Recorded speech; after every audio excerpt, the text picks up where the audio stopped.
Bonjour à tous. Je vous souhaite une très belle journée en présence de notre Seigneur et cordiale bienvenue à tous ceux qui nous visitent aujourd'hui. Nous pouvons chanter ensemble le chant dans Donnez-lui gloire 475, Trouver dans ma vie ta présence.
Rester debout, merci. On va prier. Prions. Notre bon et tendre Père Céleste, merci de cette opportunité que tu nous donnes pour être ici. Merci de la protection qui a été sur nous durant toute la semaine, là où nous étions, dans tout ce que nous avons fait. Tu nous as protégés, tu nous permets d'arriver ici pour écouter ta parole et pour te louer. Nous te remercions, Seigneur, pour cette parole que nous allons écouter bientôt et qui va être dite par Pavel. Nous voulons, Seigneur, le mettre entre tes mains pour qu'il puisse parler de ta part et que tu puisses lui donner la parole. Nous pensons aujourd'hui à ceux qui ne sont pas ici, pour des raisons différentes. Et il y a beaucoup de malades qui ne peuvent pas être ici. Il y a des gens, Seigneur, ceux qui souffrent actuellement. Il y a des gens qui sont des réfugiés aujourd'hui qui vont prier sous les tentes dans des conditions difficiles. Nous prions pour Seigneur, pour que tu puisses partager cette parole partout où ils sont. Nous voulons, Seigneur, que tu puisses nous donner le courage d'accepter ta parole Et nous voulons que tu puisses nous donner le Saint-Esprit afin qu'il nous parle aujourd'hui et que la parole que nous allons entendre puisse nous transformer, pour que nous puissions laisser nos péchés et pour que nous puissions te suivre vraiment. C'est sur les grâces que je demande au nom de Jésus. Amen.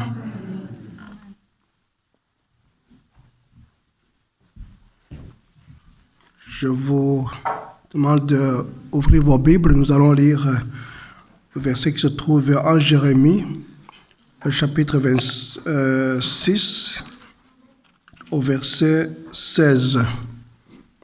Jérémie 6, verset 16. Voici ce que dit l'Éternel.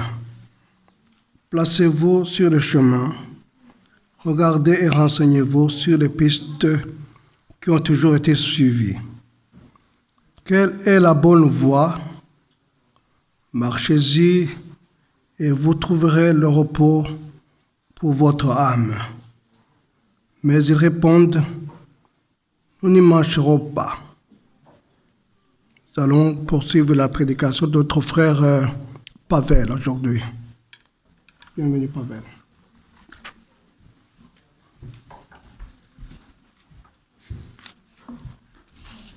Assalamu alaikum. Alaykoum salam.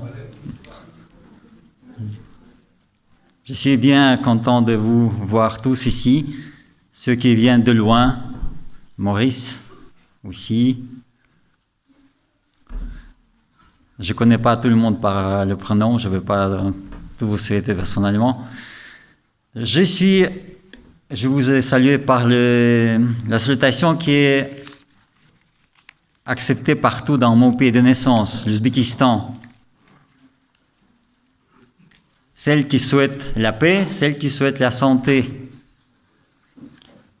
En fait, quand j'étais petit, je me rappelle d'un personnage auquel j'ai lu plusieurs fois les histoires. Et c'est un personnage qui s'appelle Hoja Nasreddin. Vous connaissez celui-là? Et donc, une fois, il devait s'adresser à l'Assemblée, donc c'est les musulmans. Et comme il n'était pas habitué, comme moi, ici devant vous, il devait faire là 3 jours de suite. Le premier jour, quand il est venu devant eux, il a dit « Est-ce que vous connaissez sur quoi est-ce que je vais vous parler ?»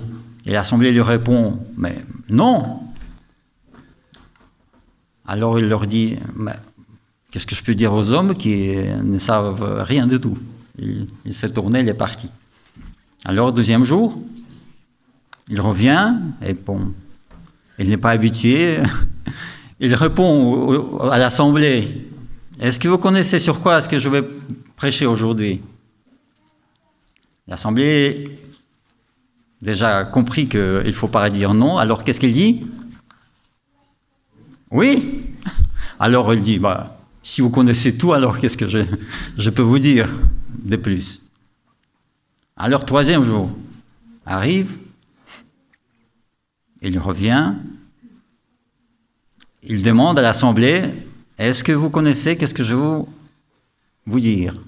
Alors, l'Assemblée se divise en deux. L'une partie dit oui, l'autre dit non. Alors, il dit, alors ceux qui savent, qu'ils racontent à ceux qui ne savent pas. Et alors, il est parti. Je voulais pas faire la même chose pour vous aujourd'hui, surtout pas. Mais c'est surtout de vous rappeler que nous connaissons plein de choses, en fait, auxquelles nous sommes tellement habitués qu'on ne regarde même pas, peut-être parfois qu'on est en possession des choses qui sont vraiment précieuses. Et le texte qu'on vient de lire, c'est le texte qui nous inspire de se retourner sur nos chemins, sur les chemins habituels que nous menons, et parfois, on n'y même prête pas l'attention. Mais c'est ce que je voudrais attirer l'attention aujourd'hui, c'est sur le chemin de notre vie. Est-ce que vous pouvez cliquer sur la suite? En fait, est-ce que vous savez que tous les jours, une personne, elle produit 1 kilo de déchets. Chaque personne, n'importe quel genre de personne, 1 kilo de déchets. Mais il y a des déchets cachés aussi. En fait, toutes les entreprises qui produisent pour nous les vêtements, qui nous produisent la nourriture, qui nous amènent jusqu'à l'église, que toute cette entreprise, par an, ils produisent 3,5 tonnes de déchets par habitant. 3,5 tonnes par habitant pour année. Donc, aussi 10 kilos par jour de déchets. Est-ce qu'on n'est pas encore submergé par les déchets normalement? Donc, c'est quoi l'histoire des déchets dans tout ce monde qui nous entoure? Est-ce qu'on vit dans les déchets? Non, hein? On voit que ça s'élimine, que ça s'évacue, c'est la fonctionnement normal. On n'aperçoit même pas. On n'y prête pas l'attention. Mais s'il y a une grève, quand il y avait par exemple la grève des éboueurs en France, ou si on arrive dans un pays où c'est pas dans la norme d'évacuer les déchets, par exemple en Inde, où il y a une situation difficile comme en Ukraine, par exemple aujourd'hui, où c'est la guerre, et toutes les villes deviennent un déchet. C'est l'accumulation. Et plus le déchet s'accumule, moins la situation est bonne. Ça s'enflamme, ça sature tout, ça nous remplit jusqu'au plafond. Est-ce que vous avez vu une animation qui s'appelle Vol-E? Non? C'est pour les enfants en fait. Ça parle d'un robot qui était effectivement laissé sur la Terre tout seul pour pouvoir compacter tous les déchets. Et toute la Terre, c'était le déchet. Si vous avez un jour peut-être regardé avec vos enfants, Vol-E, ça s'appelle. Mais bon, ce n'est pas ça. Et en fait, par après, il arrive que ça dégénère jusqu'au point où les gens doivent quitter même l'endroit où ils habitent pour, au fait, faire de leur nouveau endroit la même chose. En fait, la vie, elle engendre les déchets. Est-ce qu'on peut faire quelque chose? Certainement, surtout si c'est autour de nous. Est-ce que vous pouvez encore? Mais c'est le plus difficile, en fait, quand les déchets, c'est dans notre corps. Pourquoi? Pourquoi c'est plus difficile?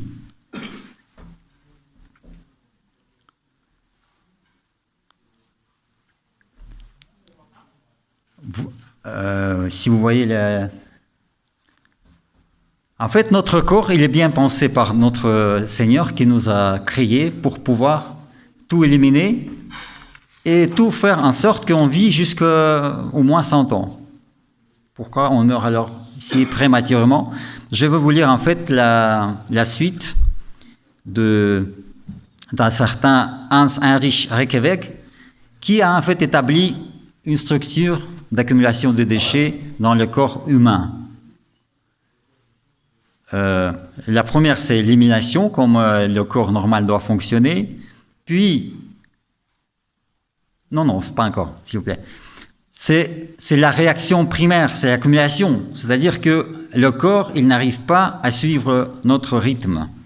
On amène, on consomme. Et le corps, il n'a pas le temps d'éliminer.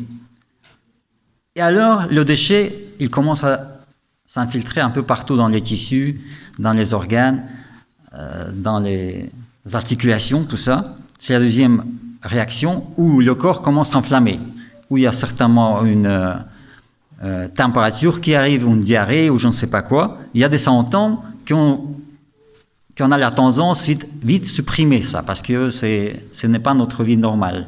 On veut bien que la température ne monte pas au-dessus de 36,6 et que, bon, voilà, que tout fonctionne normalement.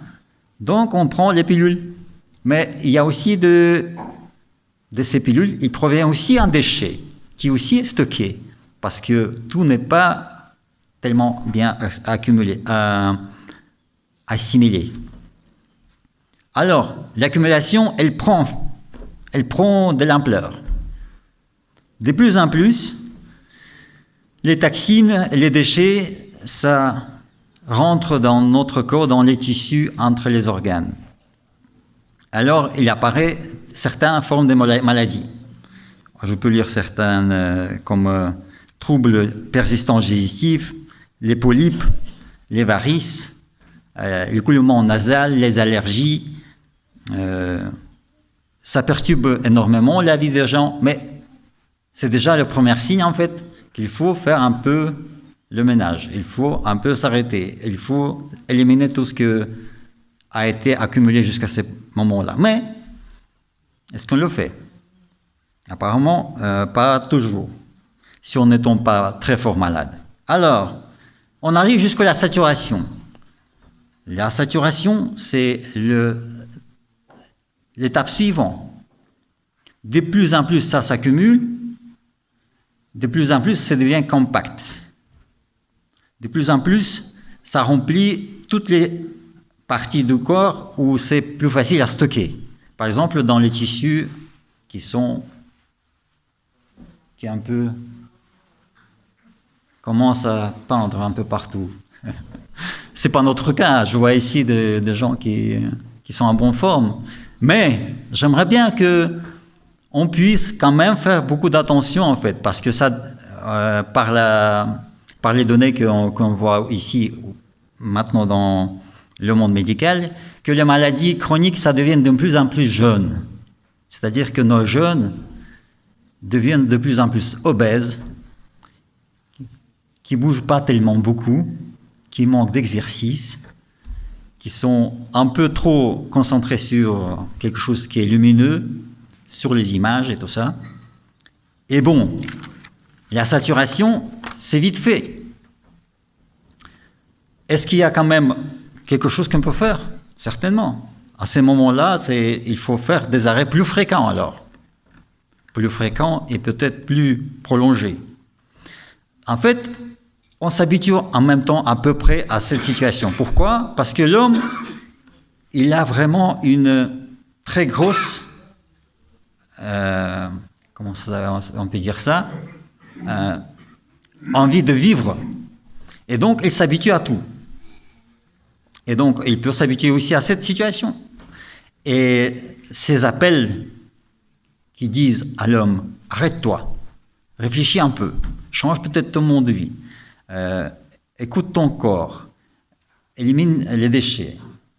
Et si l'homme ne l'écoute pas, alors ça devient un peu une chanson muet, silencieux. Donc le corps, il ne rappelle plus de telles inflammations, de tels écoulements, de telles allergies.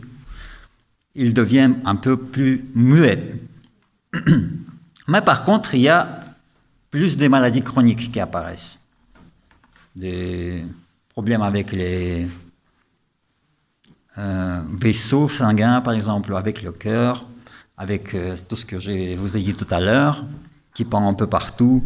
La dystonie, c'est-à-dire qu'il y a peu de muscles, ça devient un peu tremblant. Quand tu montes sur le 4e étage, alors le pouls est vraiment à 180. C'est dommage, parce que l'étape suivante, c'est la dégénérescence. C'est déjà les organes qui perdent un peu leur fonction. C'est la vie qui laisse un peu les rênes à la maladie. Si avant, c'est surtout la vie qui l'a emporté, maintenant, à cette étape-là, l'homme entier, il commence à subir les dégâts, et assez fort. Dans ces contextes négatifs, on voit que ça s'aggrave. L'athérosclérose, la circulation qui n'est pas du tout bonne, des cataractes, la glaucome, les vertèbres qui deviennent un peu plus raides, plus d'articulation, Est-ce que vous vous reconnaissez là-dedans? Est-ce que ça vous gêne quelque part quand vous montez? Les jeunes? Non, pas encore. Moi, si. Je sens quelque chose ici, même maintenant. Mais, en fait, c'est quoi, en fait, tout ça? C'est pour vous dire que nulle personne n'est à l'abri de ces déchets. Et qu'on est vraiment à ces points-là, peut-être loin de ce monde merveilleux de Dieu qu'il a créé, et de cette mode de vie que Dieu nous propose. Que par la force des choses, on arrive à la conséquence des malignités. Là, je peux vous dire que c'est très, très, très difficile d'éliminer la maladie qui est déjà bien incrustée.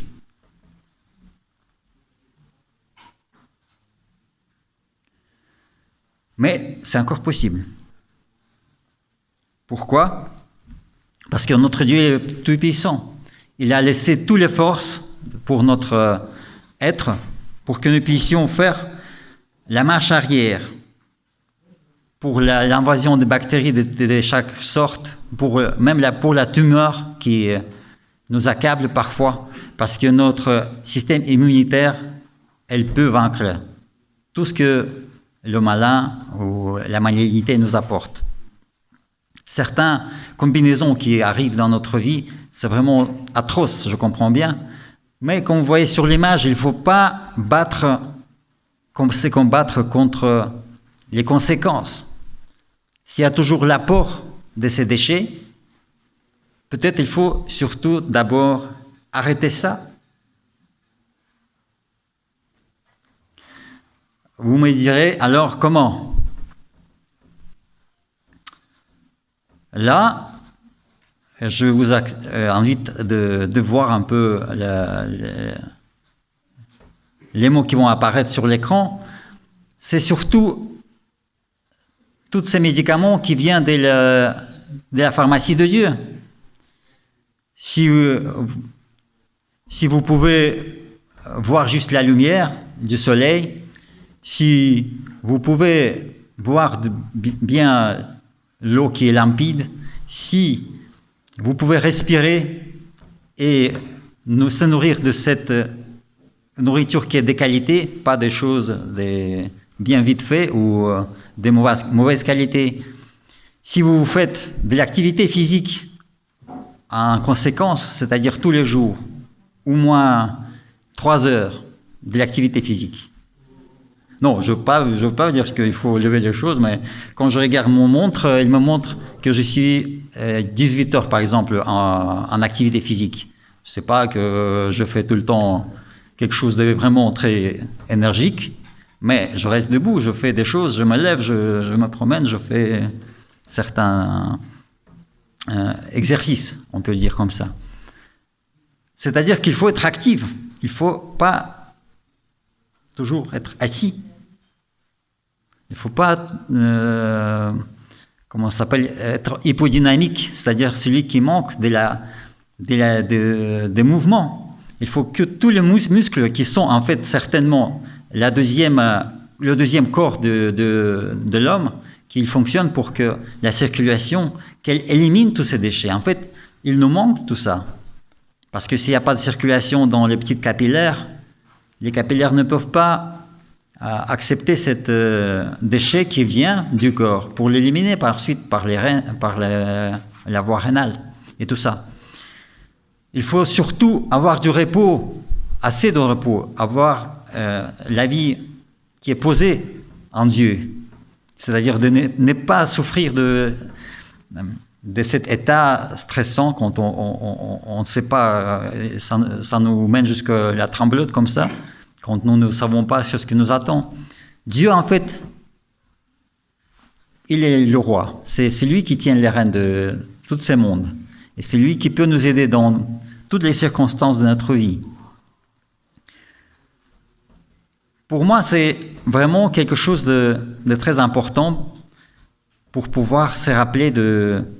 Quand on vient, par exemple, même dans cette salle, et on s'est dit, comme c'est beau ici, comme il y a beaucoup de l'air ici, comme c'est bien avec notre communauté ici, comment on est en confiance avec Dieu. Pour l'instant, par exemple, si je vous demanderais, est-ce que vous sentez maintenant quelque stress ou quelque chose qui vous tracasse? Vous êtes bien ici? Il vous manque de l'air? Vous sentez trop, vous vous sentez pas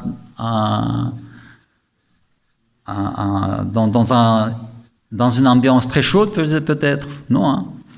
Et c'est comme ça que si on fait attention à tout l'environnement qui est dans l'endroit où nous sommes, on devient attentif à ces choses, on prend conscience.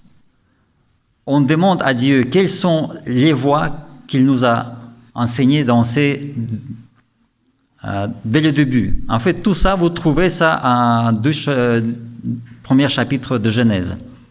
Si vous regardez en fait cette création que Dieu a faite, vous allez retrouver tout cet médicament de la pharmacie de Dieu qu'il a créé tout au début. Chapitre 1er, 2e, la lumière, l'air, l'eau, l'exercice, la confiance, la tempérance, tout ça, c'est les choses qui nous aident à rester dans la bonne santé. Et c'est dans la bonne santé que nous possédons le bon esprit. Il arrive vraiment des choses où, dans la vie, ce n'est pas dépendant peut-être de nous ou de notre mode de vie. Et c'est pour ça que les bénédictions que je veux vous partager aussi, c'est les livres qui sont écrits dans le chapitre 9 de l'épître de Jean, verset 3, et chapitre 10, verset 10, qui disent que ce n'est pas par le péché parfois que les maladies arrivent. Si vous allez les lire, vous pouvez voir que Jésus lui-même, il dit que c'est parfois peut-être pas notre mode de vie qui amène à cet état maladif, que ce n'est pas toujours en fait dû à notre comportement. Parfois, ça arrive juste pour nous montrer la gloire de Dieu.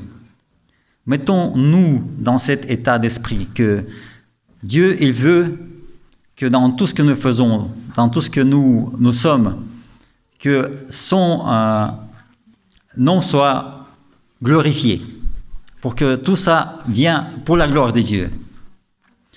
Et dans le chapitre 10, il dit que c'est moi, en fait, qui vous apporte la vie. En fait, c'est en Jésus que tout nous est proposé, que nous acceptons et que nous possédons déjà toutes ces choses-là. Tout cet enseignement que notre Dieu nous a déjà fait savoir. Pour moi, c'est important de vous partager ces bénédictions, parce que ça ne vient pas de moi. Je les partage parce que j'ai les acceptées. Et peut-être, je vais vous dire peut-être un secret de Polichinelle, que je suis peut-être pas assez tempérant, comment dire. Si je ne fais pas assez peut-être de pratiquer toutes les choses desquelles je viens de vous parler, mais c'est surtout pour me rappeler avec vous, dans cette assemblée dans laquelle nous nous trouvons, que notre Dieu, il veut que nous soyons en bonne santé, que c'est lui qui possède toutes les sources de la vie, et c'est lui qui restaure en fait tout dans l'état des choses originelles. Comme les mots de bénédiction, je veux lire avec vous le 3e épître de Jean, chapitre 1, verset 2. Bien-aimé, je souhaite que tu prospères à tous égards et sois en bonne santé, comme prospère l'état de ton âme. Que Dieu vous bénisse, que l'état de votre âme soit au même niveau et même encore mieux que l'état de votre corps, et qu'il nous guide dans ses voies. Que Dieu nous bénisse.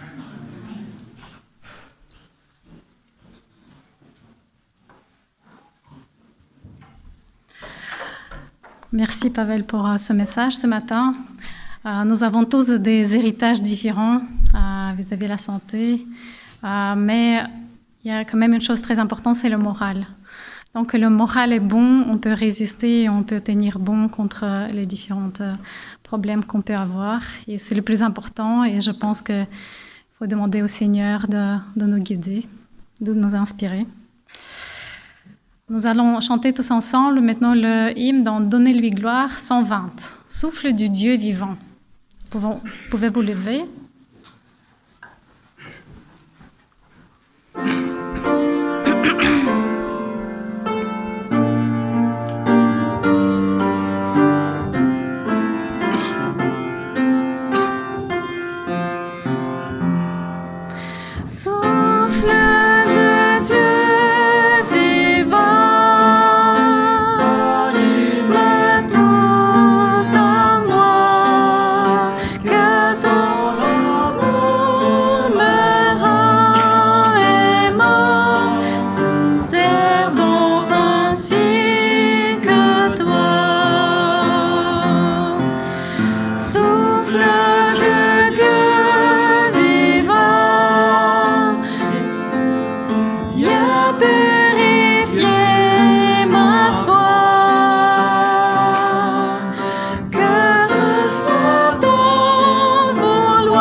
Notre Sauveur, notre Seigneur, nous te sommes reconnaissants pour les chemins que tu as créés, que tu nous montres et que nous mènent à la bonne santé physique, morale et spirituelle.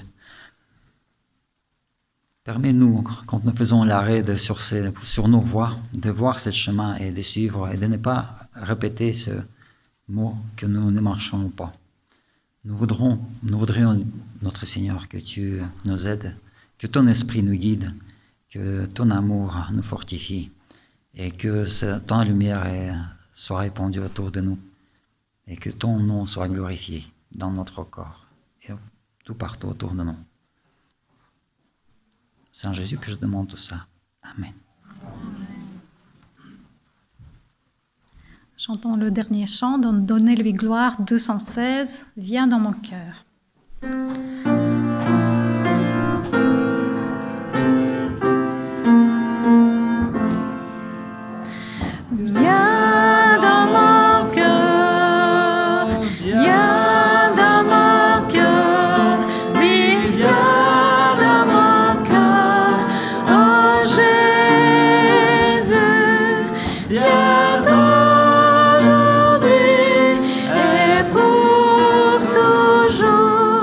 Oui.